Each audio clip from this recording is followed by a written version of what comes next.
Live from Washington, D.C., Sekulow Live. Phone lines are open for your questions right now.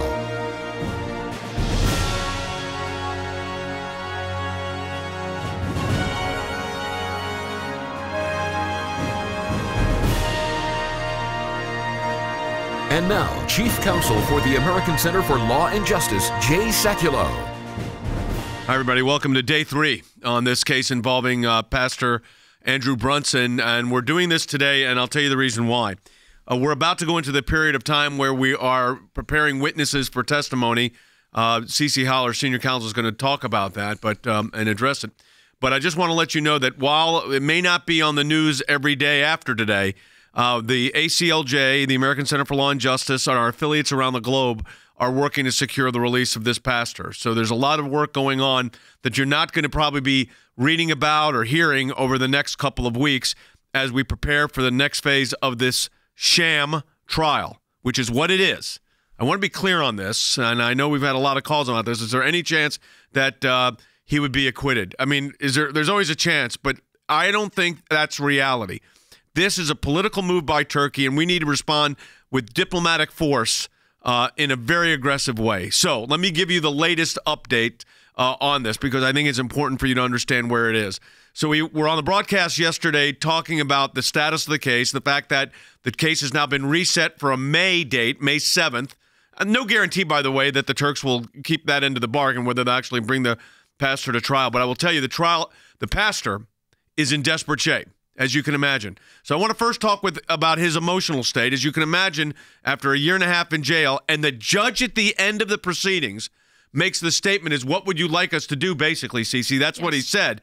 And then, so I want CeCe to, we had contacts inside the courtroom telling us what was going on. And then, of course, we had Ambassador Brown back there. The Turks put this guy, the pastor, in a jail, one of the worst jails in Turkey, with an American ambassador at large for religious freedom and a sitting U.S. senator in the courtroom. And they still did this. And as Andy Economou said yesterday, this, we need a lot more stick and a lot less carrot right now, in my view. But CeCe, you spoke to Noreen, his wife. You've heard that he's in very desperate shape. He is in desperate shape. The worst thing that could have happened to him yesterday was being sent back to the original prison that he was at, the overcrowded, just horrible conditions. So that just broke him. So at the end of the trial, though, they gave you this kind of glimmer of hope, even with him. Right, until they. That's right. So paint the picture for what took place inside. So it was a 13-hour trial. Right. For almost half of it, Pastor Brunson gave his defense eloquently and really beautifully. He did it. And then they brought in some of the secret witnesses the voices, and of course you couldn't see their face, voices garbled. And then at the end, the judge said, "Pastor Brunson, what is your request?" And he said, "I would simply like to be returned to the United States." So the judge goes into his summary, and it looked like possibly he would be released, which would have been an interim decision that the judge could have made. But unfortunately, at the end, he was not only not released, he was remanded to the worst prison he could be remanded to. So, Andy, we talked about this yesterday in the broadcast, but the fact is, we know without a doubt that this is not a real trial. I call it a sham proceeding. It is a sham proceeding. It's a joke. It's fake. The judge is receiving his orders from Ankara. Right. He's receiving his orders from Erdogan and Erdogan's stooges, who are telling him exactly what to do and how to do it. And they're telling him to stay out of releasing this pastor, keep this sham going as long as it can. All right, we're going to have more on this, including the vice president reaching out to the pastor's wife yesterday.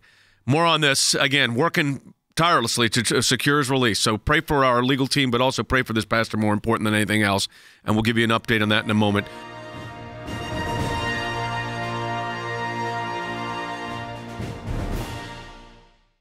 There's been a very troubling development in the trial of Pastor Andrew Brunson in Turkey. As you know, Pastor Brunson's on trial facing charges of Christianization, on trial for simply living out his Christian faith. After hearing testimony, including accusations from unidentified and secret witnesses designed to discredit Pastor Brunson, the judge in the case said the trial would continue on May 7th and ordered Pastor Brunson to be taken back to prison. Instead of being returned to the prison where he had been held most recently, though, the judge ordered Pastor Brunson to be taken back to an extremely overcrowded prison where he was held initially. As you can imagine, the news is devastating to Pastor Brunson and his family. At the ACLJ, we're stepping up our aggressive campaign to secure the freedom of Pastor Brunson. Between now and the next court date of May 7th, we have a critical opportunity to turn up the pressure on the Turkish government. Add your name to our petition right now, aclj.org.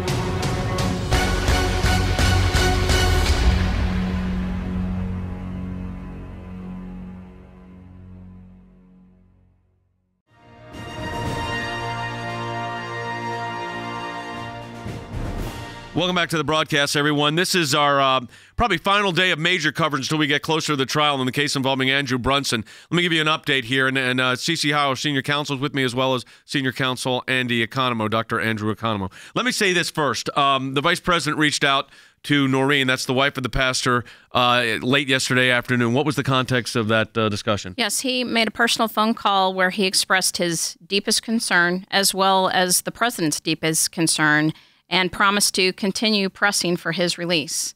And then also mentioned that he was going to follow up personally about getting Pastor Brunson transferred back to the better prison. Yeah, so to me that's fine as an interim measure, but he should be transferred to the better facility.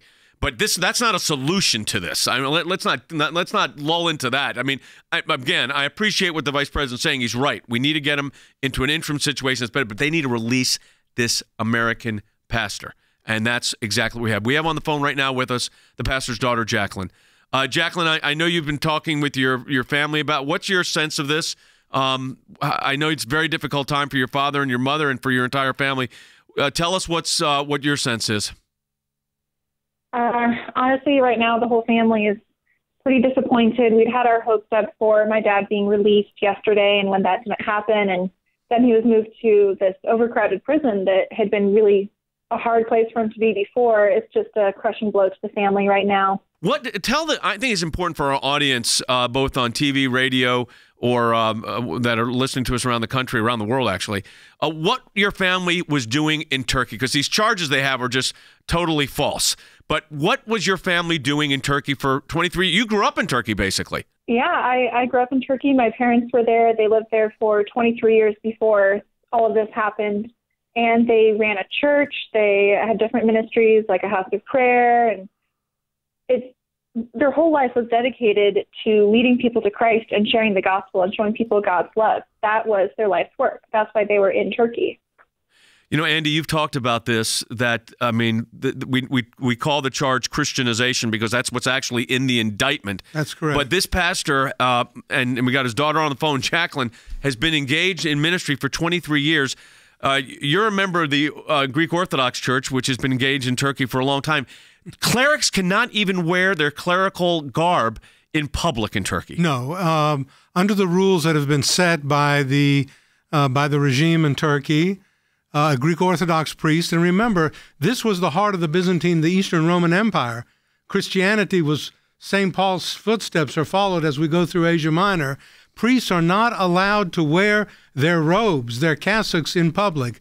If you are a priest of the Greek Orthodox Church, for example, and you are visiting Constantinople or Istanbul to visit the Patriarchate, you've got to come in with a suit, with a coat and a tie, or an open shirt. You go to the Patriarchate, and there behind closed doors, behind the wall with this Patriarchate, you can then put on your clerical vestments. Yeah, so this is what they're going through. And this is what's going on in Turkey. Now, Jacqueline, I think it's important for people to understand what your parent. Can you describe what happened when your father, initially your mother, were picked up by the Turkish officials? Yes, actually, my parents had gone into the police station expecting to get their permanent residence permit. They expected to be living in Turkey forever and thought that the call was actually a good one. And then the next thing they know, they're having terror written down on their file, and they're told that they're going to be deported. Now, all of this happened, and they weren't even able to contact me, so I found out a few days later. And from the time that they were taken up until I think about 2.5 weeks later when my mom was released, my family had no news of what was happening. We just knew that something was really, really wrong. Were you in Turkey at the time, or were you in school in the United States? I was in the U.S. at the time. Yeah. So let me ask you this, because I think this is something that people want to understand. What is life like in Turkey generally? You grew up there. I mean, you've been in Turkey most of your adult life, or most of your life. What is life like there right now? Well, right now it's definitely changing from when I was there. But when I was in Turkey, I mean, I went to a normal school there. I went to church. I had my family and friends. The culture is very much, I would say, it's similar to culture and life in Europe, just a bit more of the Middle Eastern aspect mixed into it. To me, it was normal. It was my home. It was my life. So, Andy, we've talked about this before, and we've studied this a couple years back. And I mean, it was in a strange twist of reality that we're dealing with. We studied this issue of Turkey's continued Islamization, which is what's happening here. Right. And they pick out the phrase, as I've said, I keep saying it, Christianization. We're talking to Jacqueline. Her family was living there for 23 years without any issues, and now all of a sudden we're in a situation right now where over the last several years things have changed radically on the ground. And we saw this in our Oxford Center book, and that Burning Bridges, Jay. This is an important book, and it really details in great depth and with great understanding and analytical ability what has happened to Turkey. Turkey has become an authoritarian regime. It is no longer the Turkey of Ataturk turning toward the West, getting rid of the fez, getting rid of the Arabic alphabet, replacing it with Western letters, okay? Right. Trying to bring Turkey into the modern world. It has changed significantly. Now, what Pastor Brunson's daughter said, yes, growing up in her lifetime, but it has emerged and evolved into a repressive regime. Alcohol. I was only there 2 or 3 years ago, and when the Pope visited the Patriarchate, you could get wine at the Ritz-Carlton. Today, only 3 years later, you cannot get a drink of wine at the Ritz-Carlton. And this used to be, so this was they were a Western, in a more of a Western mindset, and that's changed. And Jacqueline, I think it's important, again, to focus on what your family's going through. You've gotten married. Your father was not there for that. Graduations from school, your father was not there for. Tell me what this is like for you. I think it's very important for our audience to understand what it's like, what your family's going through here. It's been very difficult because from the very day that this all started 1.5 years ago, I kept thinking, okay, this has to end soon. This has to have a quick resolution. And it's just kept dragging on. So every day has been filled with uncertainty and that question of, is today the day, or how much do I keep postponing events in my own life to wait for my dad to honor him? Like I got married, but I still hadn't had a wedding because I promised my dad that he would walk me down the aisle. I graduated from school, which my dad helped me get through. He helped me plan my program, and he wasn't there to see that. Neither of my parents were. So a lot of life events have now been experienced on my own without my family there, which is pretty painful. So I want our audience to, I'm glad that Jacqueline's calling in to talk to us, because I think it's important for you to understand what the family's going through. Cece, we saw another side of this, and this will be painful for Jacqueline, so I don't want to get in detail, but there was no question from talking with Ambassador Brownback and the words we've got from Senator Tillis and others, that this was a very emotional moment at the end of this trial.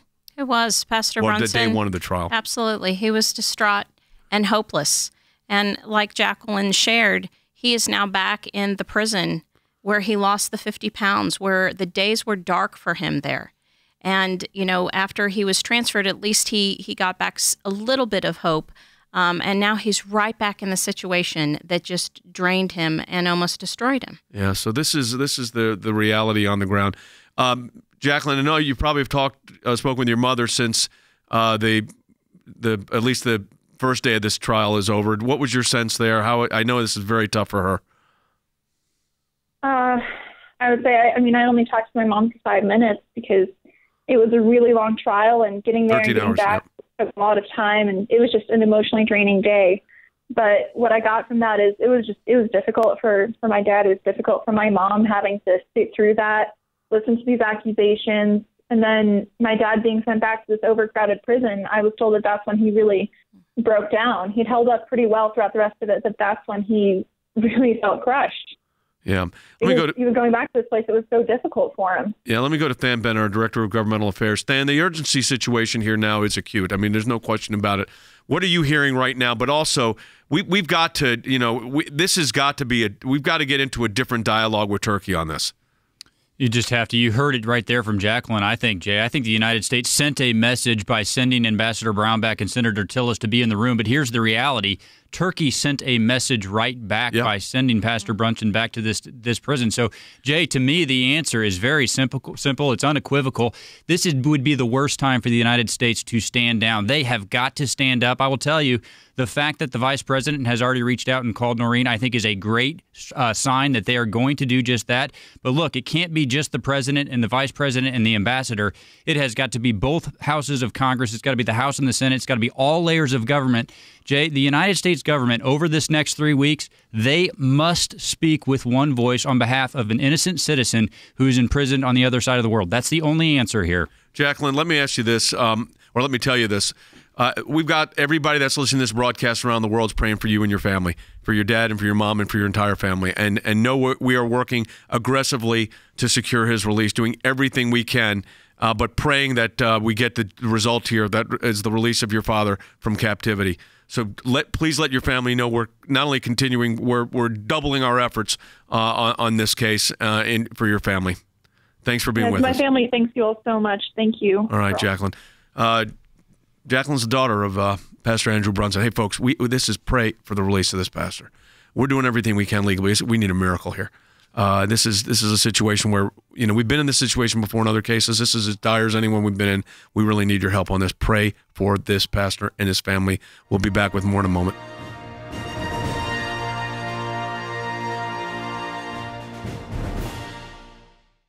There's been a very troubling development in the trial of Pastor Andrew Brunson in Turkey. As you know, Pastor Brunson's on trial facing charges of Christianization, on trial for simply living out his Christian faith. After hearing testimony, including accusations from unidentified and secret witnesses designed to discredit Pastor Brunson, the judge in the case said the trial would continue on May 7th and ordered Pastor Brunson to be taken back to prison.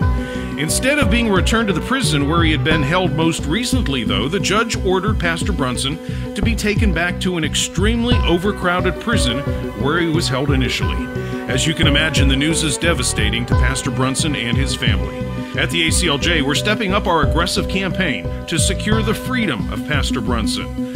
Between now and the next court date of May 7th, we have a critical opportunity to turn up the pressure on the Turkish government. Add your name to our petition right now, aclj.org.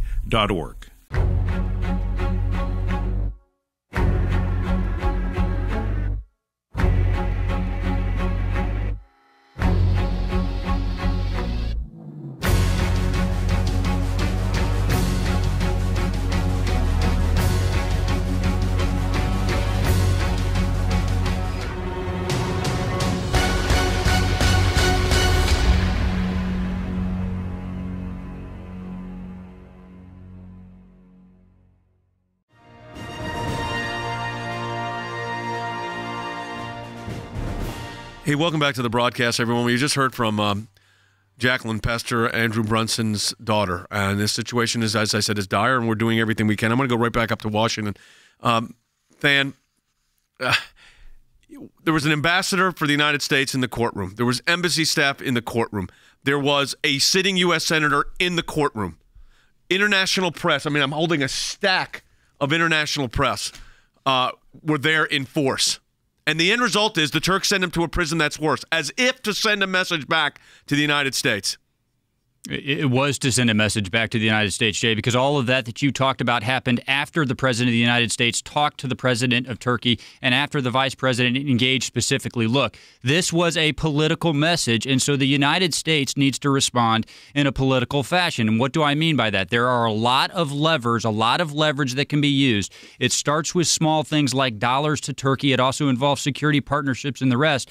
But, Jay, here's the big one. It involves leveraging our allies to put put pressure on Turkey in a multilateral way. It means multiple nations. It means the United Nations. It means a full around-the-globe effort. Yes, it starts with the president, but, Jay, it goes through every level of the bureaucracy and every level of elected politicians as well. You know, we know the United Nations is their arbitrary detention committees looking at it. I mean, do it. I mean, this is where this is getting to the land of the absurd. Okay, Turkey's a NATO ally, and I think we've got to. I think what Than said is right. We've got to hit it on all cylinders: multilateral, multi-agency, multi-governmental. Other governments getting involved. We better deploy these assets too, including these ambassadors that are still not confirmed. Mike Pompeo, the incoming Secretary of State. But, Andy, they are entrenched. There's no doubt they sent a message or tried to send a message back to the United States on this. And I mean, let me play first. Here's Erdogan. Here's what he said about what's going on here. So don't think there's no hidden secret. This is exactly what they're doing. The Americans tell us, give us the pastor back. But you have a cleric as well. Give him to us. Then we'll try your pastor and give him to you. Yeah, listen to what this exchange is. Give us our cleric back, and then we'll try your pastor and give him to you. So that trial, by the way, could go on for 10 years because that's how they. I mean, that's part of what you're facing here, Cece. That's correct. It's not like a trial in the United States that is, plays out in one consecutive sweep. This is one where we saw yesterday or 2 days ago was the first day of the trial. Now the next day is May 7th. So there is. I want to again. We talked about this briefly yesterday. I want to say it again. Then I'm going to go into tell you what we're doing now. But Andy, this is not a. I mean, I called it in the beginning of the broadcast a sham proceeding. This is a terrorist proceeding. It's a Stalinist-style show trial. It's being put on by the Turks because we are holding, they claim, Fethullah Gulen, and they want him back. And they said, we'll give your pastor a trial, and then we'll turn him back. That's not the way it goes. You're innocent until you're proven guilty in any civilized court. Turkey is moving east when it should be moving west. And it's moving back into the days of the dark days of the Sultanate, with Erdogan being the Sultan in charge and making these ridiculous pronouncements. Jay, this court, I want to just, I look at this indictment in this case. I read a document from the very top.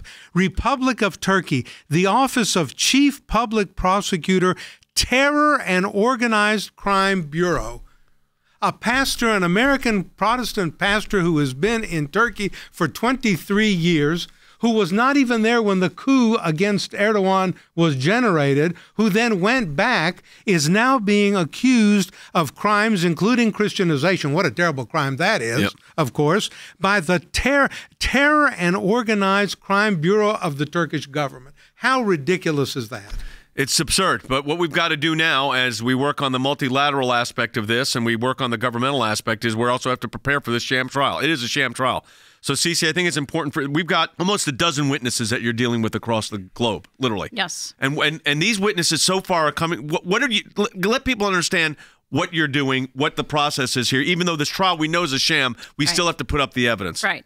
And May 7th will be the first time that we'll actually be able to bring our witnesses. So that's, yes. We have no supposedly, guarantee. Folks, no guarantee. Listen, that's on May 7th? That's on May 7th. You understand, though, everybody, that on May 6th or May 7th that morning, they could cancel the trial. There's no proceeding. There's no motion to set a trial aside. They just do it. But always go ahead. Right. So that will be the first, May 7th will be the first time, if it happens, that we'll be able to present witnesses in defense. And so it's going through a 62-page indictment, seeing what their accusations are, and then preparing the witnesses that we will put on in defense of Pastor Brunson. So you're talking about multiple time zones around the globe to get the witnesses. But again, the trial, this is not a real trial. Now, Than, I want to go right back up to this point, and that is, what are the proposals on the table right now on sanctioning Turkey on this? Well, there's a number of them, Jay. Some of them have already been leveraged. I know Senator Langford has another package that he wants to engage in. And look, sanctions have to be part of the picture. But, Jay, I think the most important thing is for the United States to speak with clarity back. You know, the Turkey says this is about Fethullah Gulen. Jay, The United States is not holding Fethullah Gulen. Right. He is a free man here in the United States. That is not the same thing as imprisoning an American citizen on the other side of the world for Christianization. So our government at every layer, yes, sanctions have to be on the table, but first of all, they have to be able to respond with clarity to the Turkish government, who is conflating two very different situations. One, a man who is living free, not held by the United States government, and the other, an American pastor who's been in prison for a year and a half before his first day in a courtroom. That's the first thing they've got to communicate. Well, I mean, you heard Jacqueline, the daughter's words here. I mean, this is is indescribable grief they're in here. I mean, you're not going to. Here's what the problem is. They are digging their heels in, and we have the ability to dig our heels in much tougher than the Turks. And I think we've got to ratchet this up. As I said, the president, the vice president, the secretary of state, members of Congress are reaching out, but it's taking more than that now. And that may mean the community of nations has to get together on this, which I will tell you, the coverage has been that way. The media coverage has been global here. But we have to have the community of nations condemning this act, because this is Turkey playing a political game. Andy? It is a political game, and the Turks are very good at playing political games. They've played them for centuries. They know exactly what they're doing, and they know exactly how to do it. They've played political games since the time of the Turkish invasions of the Balkans and of the Eastern Roman Empire. But we have to realize this attitude that is taken. This is an attitude that understands one response, Jay, and that response is force. I'm not necessarily talking about military force, but as you said, the force of world and global opinion.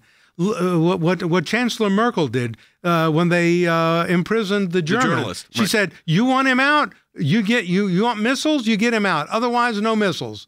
They cut them. She gave the missiles back. She said no missiles, and they said no. We want the missiles, and therefore we're going to let the German journalist out. There are more journalists in prison in Turkey today than in any other country of the world. I think it's 150 journalists who are in prison. It's not a free nation. This trial is a joke. Look, I think all options need to be on the table on this. Pray for this pastor. Pray for his family. Pray for our legal team that's working on this case. But I really want you praying for this pastor who's now back in this awful jail. We'll have more developments as it warrants. We'll talk to you tomorrow on the air.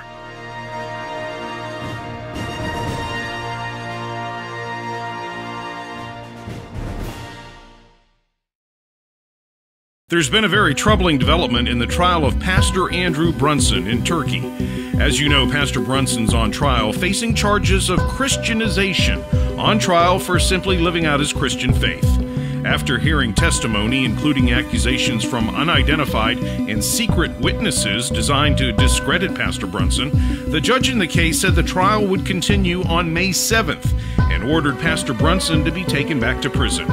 Instead of being returned to the prison where he had been held most recently, though, the judge ordered Pastor Brunson to be taken back to an extremely overcrowded prison where he was held initially.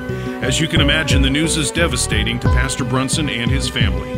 At the ACLJ, we're stepping up our aggressive campaign to secure the freedom of Pastor Brunson. Between now and the next court date of May 7th, we have a critical opportunity to turn up the pressure on the Turkish government. Add your name to our petition right now, aclj.org.